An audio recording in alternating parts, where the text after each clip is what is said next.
दिल्ली की गद्दी पर छत्रपति एक कल्पना। सन 1677 इतिहास का एक महत्वपूर्ण मोड़। क्या हो अगर औरंगजेब के बजाय दिल्ली की गद्दी पर छत्रपति शिवाजी महाराज का राज होता। कल्पना कीजिए, लाल किले पर न सिर्फ भगवा ध्वज लहरा रहा है, बल्कि छत्रपति शिवाजी महाराज हिंदुस्तान के सम्राट बन चुके हैं। ये कोई साधारण कल्पना नहीं है, बल्कि एक ऐसी संभावना है जो इतिहास की धारा बदल सकती थी।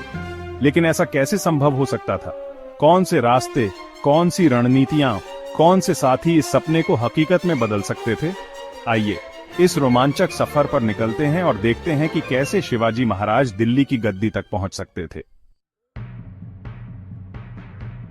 दिल्ली फतह कोई छोटी उपलब्धि नहीं थी। इसके लिए चातुर्य, शक्ति और रणनीति की जरूरत थी। शिवाजी महाराज अपनी दूरदर्शिता और कुशल नेतृत्व के लिए जाने जाते थे। दिल्ली पर विजय पाने के लिए उन्हें कुछ महत्वपूर्ण कदम उठाने पड़े। मजबूत गठबंधन, राजपूत, बुंदेले, सिख जैसे शक्तिशाली राज्यों से गठबंधन करके मुगल साम्राज्य को कमजोर करना।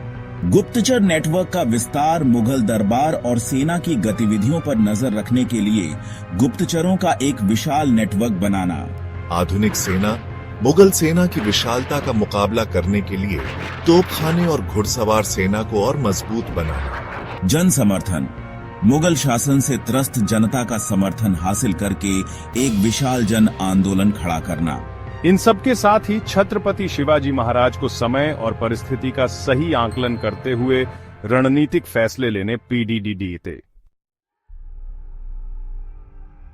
दिल्ली के मैदान में शिवाजी महाराज और औरंगजेब के बीच एक भयंकर युद्ध की कल्पना कीजिए। एक तरफ मुगल सेना का विशाल हाथी दस्ता, तो दूसरी तरफ मराठा सेना की फुर्तीली घुड़सवार सेना। दोनों ही सेनाएं अपने अपने हथियारों और रणनीतियों से लैस एक दूसरे पर टूट पड़ती हैं। हम अपनी गुरिल्ला युद्ध नीति से मुगल सेना को छकाते हुए रणनीतिक हमलों से उन्हें भारी नुकसान पहुंचाएंगे।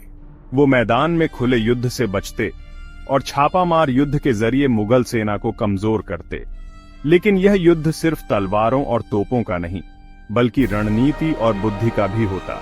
हार और जीत का फैसला इस बात पर निर्भर करता कि कौन सा सेनापति अपने प्रतिद्वंद्वी से एक कदम आगे रहता है। कल्पना कीजिए, शिवाजी महाराज की विजय पताका दिल्ली के लाल किले पर लहरा रही है। एक नया युग शुरू हो चुका है, स्वराज्य का युग। लेकिन शिवाजी महाराज सिर्फ एक योद्धा नहीं, बल्कि एक दूरदर्शी शासक भी थे। उनके शासन में हिंदुस्तान एक नया रूप लेता। धार्मिक सहिष्णुता, सभी धर्मों को समान सम्मान, मंदिरों और अन्य धार्मिक स्थलों का पुनर्निर्माण, न्यायप्रिय शासन, भ्रष्टाचार का अंत, प्रजा की भलाई के लिए नए कानून और प्रशासनिक सुधार, शिक्षा और कला को बढ़ावा, गुरुकुलों और विश्वविद्यालयों की स्थापना, कला और संस्कृति का विकास, मजबूत अर्थव्यवस्था, कृषि और व्यापार को प्रोत्साहन, नए उद्योगों की स्थापना। शिवाजी महाराज का शासन एक स्वर्णिम युग की शुरुआत होता, जहां न्याय, समानता और समृद्धि चारों ओर फैली होती। अब सवाल ये उठता है कि अगर शिवाजी महाराज दिल्ली पर राज करते तो अंग्रेजों का क्या होता? क्या वो ईस्ट इंडिया कंपनी के जरिए भारत में पैर जमा पाते? ये एक चुनौतीपूर्ण प्रश्न है जिसका कोई एक उत्तर नहीं हो सकता। लेकिन एक बात तो तय है, शिवाजी महाराज के नेतृत्व में भारत एक मजबूत और एकजुट राष्ट्र होता। उनकी सैन्य रणनीति और राजनैतिक दूरदर्शिता को देखते हुए यह कहना गलत नहीं होगा कि अंग्रेजों को भारत में पैर जमाने के लिए कड़ी चुनौती का सामना करना पड़ता। हो सकता है कि अंग्रेजों को भारत में प्रवेश ही न मिल पाता, या फिर उन्हें बहुत बाद में और बहुत अलग परिस्थितियों में भारत आना पड़ता। यह तो बस एक कल्पना थी, इतिहास के क्या हो अगर वाले खेल का एक पहलू। लेकिन ये कल्पना हमें सोचने पर मजबूर करती है, विश्लेषण करने पर मजबूर करती है।